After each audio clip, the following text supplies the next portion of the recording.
Þetta er verkefni 15 í Excel, 15 myndrit. Ég er búin að skrifa 2025 í A3 og setja svæði hér í blokk. Ég að fara á homeflipa og hér í fill, íti á öruna niður og vel series. Og ég ætla að láta ártölin hlaupa á 5, þannig að hérna á að koma 2030, 35 og svo framvegis, þannig að ég skrifa hér 5 í step value og OK. Þá kemur þetta hérna. Síðan ætla ég að setja B3 til B12 í blokk og fara í insert og fara hérna í charts og velja line with markers.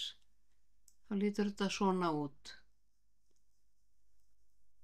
Ég ætla að skrifa hérna fyrirsögn. Mannfjölda spá á Íslandi.